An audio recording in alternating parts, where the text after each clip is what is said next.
ரொமான்ஸ்னு சொல்லலாம். இஸ்லாம் அதற்கு தூரமானது இல்லையே. கணவன் மனைவியுடைய வாழ்க்கையில் அது சேர்ந்தது தானே. இப்படிப்பட்ட ஒரு முன் உதாரணம் பாருங்கள். அல்லாஹ்வுடைய தூதர் நான் எந்த இடத்தில் வாய் வைத்து கடித்தேனோ அதே இடத்திலே அல்லாஹ்வுடைய தூதர் ஸல்லல்லாஹு அலைஹி வஸல்லம் அதை வாங்கி கடிப்பார்கள் என்று அல்லாஹ்வுடைய தூதர் ஸல்லல்லாஹு அலைஹி வஸல்லம் உடைய மனைவி சொல்லுகிறார்கள்.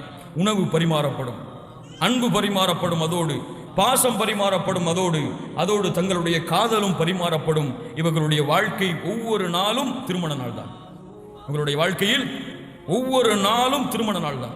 இன்னைக்கு 2 மாசம் தான் நமக்கு இந்த சந்தோஷம், 3 மாசம் தான் நமக்கு இந்த சந்தோஷம். 2 மாசம் எதை சமைச்சு போட்டாலும் குறையே சொல்ல மாட்டார்.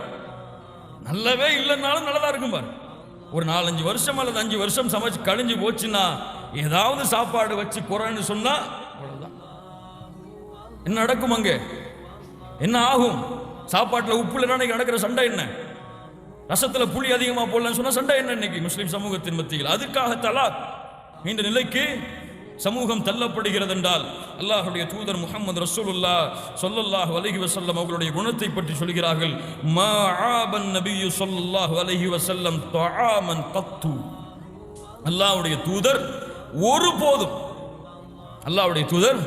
ஒருபோதும் உணவை குறை கூறியதே கிடையாது.